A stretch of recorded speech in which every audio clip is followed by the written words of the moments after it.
বলো, তোমার স্কুলে কখন থেকে শরীর খারাপ হচ্ছিল? টিফিন খাওয়ার আগে না টিফিন খাওয়ার পরে? টিফিন খাওয়ার আগে। টিফিন খাবার আগে। আগে না পরে? আগে। আগে। আহ, ঠিক করে বলো, এক্ষুনি তো বললে পরে। আহ, টিফিন আহ, খাওয়ার আগে না পরে? বলে। পরে। হ্যাঁ। তোমার যে শরীরটা, তুমি যে আমাকে বেরিয়েই বললে মা আমার শরীরটা খারাপ খারাপ করছে, তুমি টিচারকে বলেছিলে তোমার শরীরটা খারাপ খারাপ করছে? বলে দিলাম। টিচার কি বলেছে? কয়েকে মেম্বারদের কলেজে ছুঁয়ে বলতে আই মেম্বারদের আই স্কুল ছুটি হয়ে যাবে। ও বলছে স্কুল ছুটি হয়ে যাবে, ঘরে গিয়ে শুয়ে পড়তে। ও, কখন থেকে তোমার শরীরটা খারাপ করছিল? টিফিন খাওয়ার পর থেকে? হ্যাঁ। ও, ম্যাম আর কিছু বলছিল? গায়ে হাত দিয়ে দেখছিল ম্যাম? হ্যাঁ। দেখেনি? দেখেছে গায়ে হাত দিয়ে? না। দেখেনি? না। না, তুমি তো বেঞ্চের ওপর শুয়ে পড়েছিলে বলছিলে তো, ঘুমিয়ে পড়েছিলে, খুব কষ্ট হচ্ছিল? ও, গায়ে হাত দিয়ে দেখেনি? আন্টি টিচার কেউ তোমার কাছে এসে দেখেনি? শুধু দূর থেকে বলেছে যে বাড়ি গিয়ে ঘুমিয়ে পড়বি?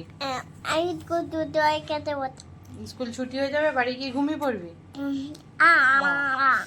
তারপরে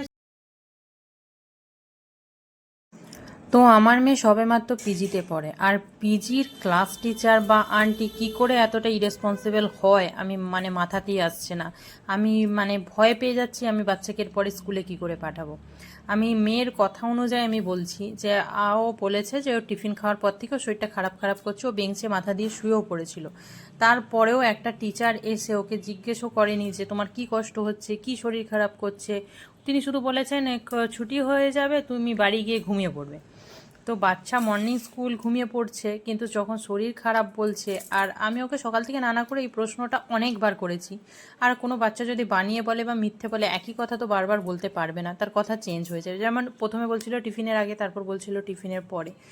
তো আমি বাইরেই বসেছিলাম, তো বাচ্চার যে শরীর খারাপ বলছে, তো তাকে তো দেখলাম যেমন আন্টিরা সব বাচ্চাকে একসাথে বের করে, তাকেও বের করলো। ওরা কিছু জানে না, জানলে নিশ্চয়ই আমাকে বলতো যে আপনার বাচ্চার শরীর খারাপ বা কিছু। মানে ওরা গায়েও হাত দেয়নি, ওর যারা গায়ে হাত দিলেই বুঝতে পারতো, কারণ ওর গায়ে তখন 102 জ্বর। আমি বাড়ি এসে টেম্পারেচার চেক করলাম।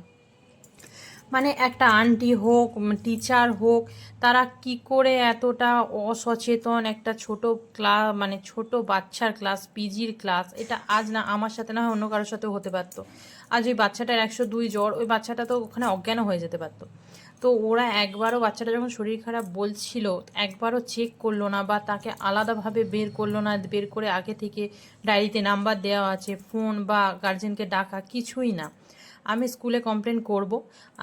আমি ক্লাস টিচারকে বলেছি, ক্লাস টিচার বলেন উনি নাকি সেই সময় ক্লাসে ছিলেন না, টিফিনের পর থেকে উনি অন্য ক্লাসে পিরিয়ড ছিল, উনি সেখানে চলে গেছিলেন। তো আমার মেয়ের শরীর কালকে জ্বর নামছে না বলে আমি ডাক্তার দেখিয়ে বাপের বাড়ি চলে এসেছি। তো আমি ওর বাবাকে বলেছি আজকে স্কুলে যেতে, আর স্কুলে গিয়ে জিজ্ঞাসা করতে যে সেই সময় কোন টিচার ছিলেন, আর একটা বাচ্চা শরীর খারাপ বলার পরেও তুমি সেই কথাটা গুরুত্ব দেননি কেন। এবং সিসিটিভি ফুটেজটাও চেক করতে বলেছি, সেই সময় ক্লাস টিচার কে ছিলেন। আমার মেয়ে যে বারবার বলছে বেঞ্চে মাথা দিয়ে শুয়ে পড়েছিল, আমি সব কিছুটাই চেক করতে বলেছি, কারণ ও তো বাচ্চা, দেখা যাক কি হয়।